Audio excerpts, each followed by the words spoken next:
프로 불참로 조세호를 만들어 버렸잖아요. 김은국이 너 왜 안지욱 결혼식에 안 왔어? 그랬을 때 조세호가 모르는데 어떻게 가요? 이랬단 말이에요. 자, 새해 인사를 했는데 일본어로 왜 안 했어? 일본이 설을 안 쉬는데 어떻게 인사를 해요? 이거 아닙니까?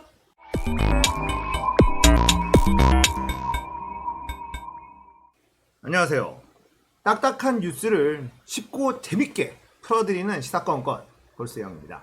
자, 이번에 다룰 이야기는 발악을 하는 조선일보 이야기입니다. 야, 조선일보도 지금 위기감을 느끼고 있는 것 같습니다.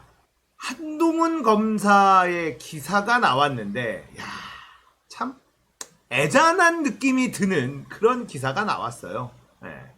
위기를 느끼고 발악을 하고 있다. 저는 이런 생각이 드는데 기사 한번 볼까요?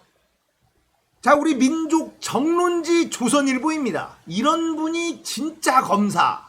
한동훈 이야기. 조국 덮었으면 꽃길 갔을 것. 사냥개 원하면 날 쓰지 말았어야. 자, 인터뷰 기사가 나왔습니다.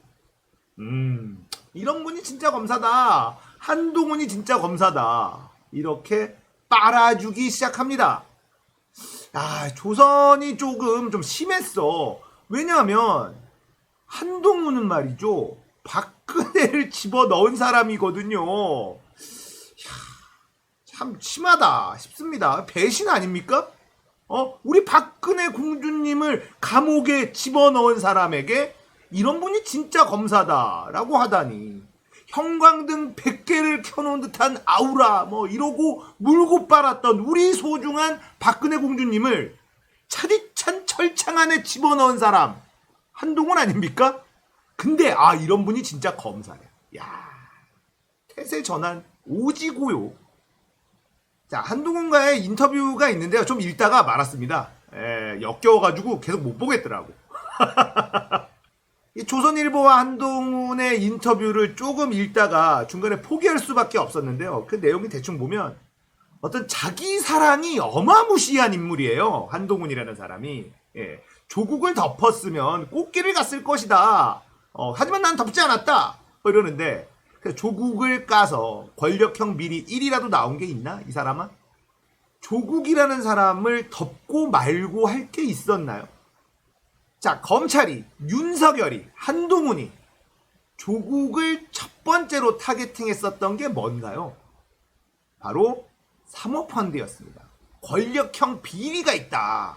그래서 조국은 법무부 장관이 되어서는 안 된다라고 강력하게 주장을 했었습니다. 그런데 이 사모펀드에서 권력형 비리는 1도 나오질 않았죠. 뭘 덮고 말고 합니까?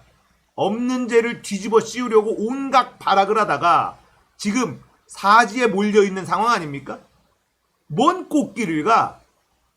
사냥개를 원하면 날 쓰지 말았어야 한다. 이 얘기는 정권이 사냥개로서 나를 원했다면 그건 오산이다. 뭐 이렇게 얘기하는 건데, 그렇지. 너는 정권의 사냥개가 아니라 그냥 윤석열의 귀여운 애완견. 그거 아닙니까? 윤석열과 한 배를 타고 윤석열이 시키는 대로 그냥 헥헥헥거리면서 일로 가라 그러면 일로 가고 절로 가라 그러면 절로 가고 했었던 거 아닙니까? 뭔 사냥개 타령이야. 그냥 윤석열의 애완견 수준이죠. 인터뷰 내용이 끝까지 볼 수 없을 정도로 자기애로 똘똘 뭉쳐있는 약간의 정신병? 이런 게 좀 느껴졌습니다. 자, 조선일보가 이렇게 한동훈을 이런 분이 진짜 검사다 라고 빨아주고 있다라는 것, 위기감을 느끼고 있다라고 생각하거든요. 자, 조선일보는 예전의 영광에 취해서 그걸 잊지 못하고 지금 발악을 하고 있는 느낌이에요. 옛날에는 우리가 헤드라인 한번 딱 때리면 여론이 흔들흔들 했어. 근데 요즘에는 그게 안 먹힌단 말이에요. 그런데도 지금도 계속해. 이게 약간 일본의 현재와 조선일보의 현재, 이게 좀 비슷한 느낌입니다. 또 거기다가 조선일보, 일본 또 원체 좋아하잖아요. 일본 역시 예전의 영광을 잊지 못하고 그 잘 나갔었던 일본을 잊지 못하고 현재에도 그 망상에 사로잡혀서 허우적거리고 있는 모습, 이게 지금의 일본의 모습입니다. 일본의 정치권도 옛날에 아시아를 호령하던 제국주의의 일본의 향수에 젖어 있거든요. 그때가 좋지 않았느냐. 일본 국민들도 사실 별반 다르진 않습니다.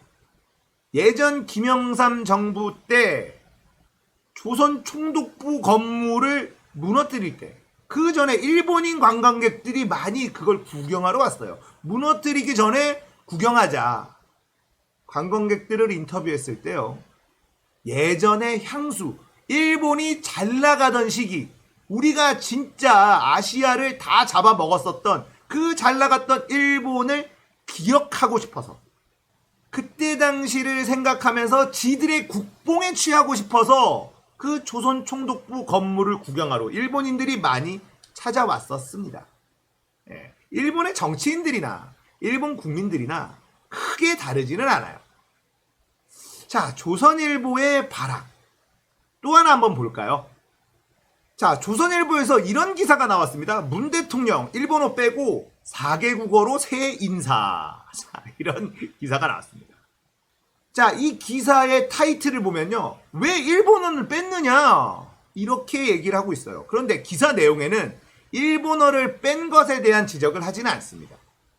이미지만 살짝 가지고 오는 거죠. 일본을 무시하고 있는 한국의 대통령이다. 자, 요렇게 하고 있어요. 오늘 아침에 김어준의 뉴스공장에서 이걸 가지고 비판을 좀 하더라고요. 예, 사실이지만 왜곡돼 있는, 뭔가 노림수가 있는 그런 기사다. 그래도 조선일보가 문 대통령 이렇게 써주고 있어요.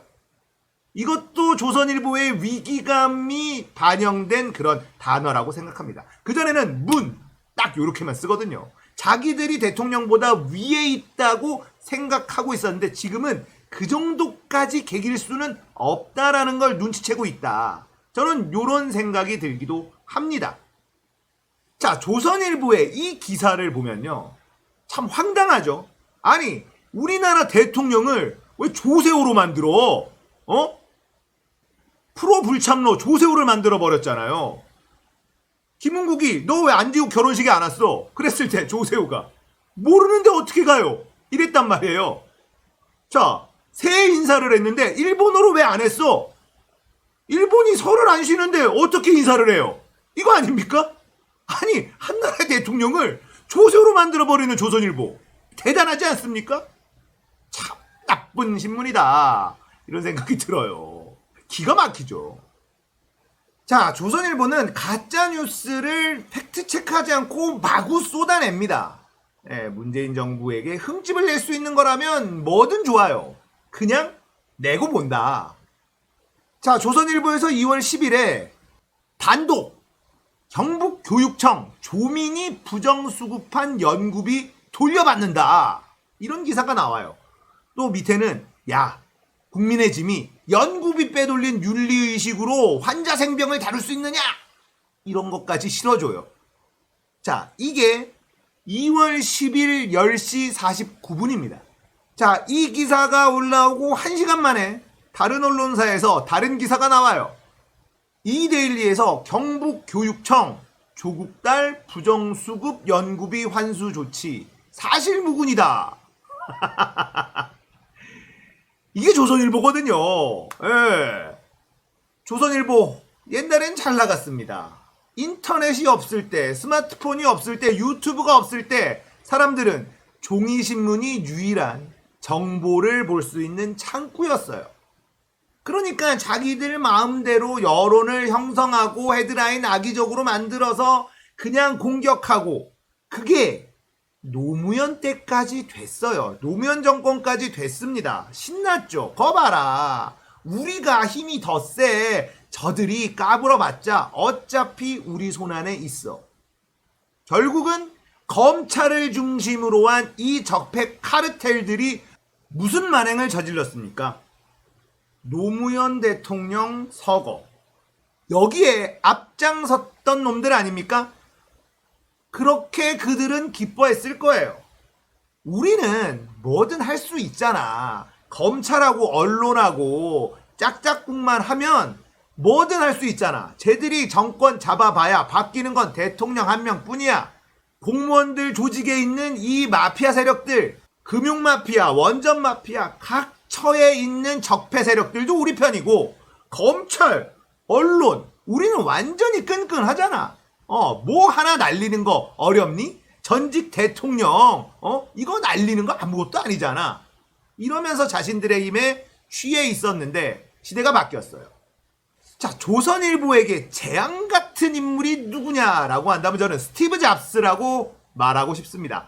스마트폰, 아이폰이 등장하면서 사람들은 누구나 쉽게 내 손안에서 인터넷에 접속해서 정보를 찾을 수 있게 됐습니다. 그래서 조선일보를 필두로 한 이 수구 언론들, 얘네들의 힘이 서서히 빠지기 시작했어요. 그런데 지금의 기성 언론들은 그걸 눈치채지 못하고 있었죠.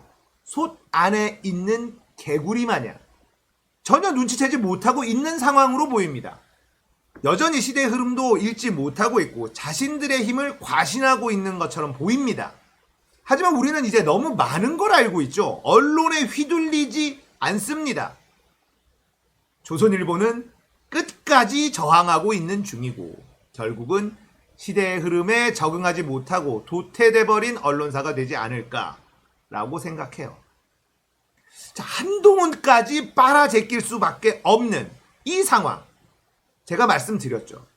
검찰을 중심으로 한 이 적폐 카르텔들이 지금 굉장히 불안해하고 있다. 검찰의 이 무한한 권력이 사라지는 순간 적폐 카르텔이 깨진다. 그러니까 어떻게 해서든 이 카르텔을 지켜야 되는 거예요. 인터넷의 발달, 스마트폰의 발달, 유튜브 채널 이런 것들 때문에 자신들의 힘이 빠지고 있지만 검찰만 있으면 우리는 이 힘을 영원히 가질 수 있어 라고 생각하고 착각하고 있는 것들이기 때문에 검찰개혁이 너무 무서운 겁니다. 그러니까 한동훈을 빨아주는 거예요. 물고 빨고 핥고 이게 진짜 검사다 이러고 앉아있는 겁니다. 자, 제가 늘 말씀드리죠. 어떤 사안이 딱 나왔을 때 이게 옳은지 그른지 이거를 판단하는 세 가지 지표. 1번 조선일보가 좋아하느냐, 2번 국민의힘이 좋아하느냐, 새로 생긴 세 번째 지표 진중권이 좋아하느냐. 이 세 가지를 보면 이 셋이 다 같이 좋아하네? 그러면 나쁜 거예요. 이 셋이 다 같이 싫어해? 그러면 좋은 거다. 요렇게 보시면 됩니다. 이거 굉장히 높은 확률로 맞아 들어갑니다. 자, 오늘은 예전 영광을 못 잊고 발악하는 조선일보 이야기였습니다. 시사건건은 노무현 시대가 올 때까지 계속됩니다. 공감되셨다면, 조선일보 폐간을 원하는 분이라면 구독, 좋아요, 알림 설정, 댓글 부탁드립니다. 감사합니다. 끝!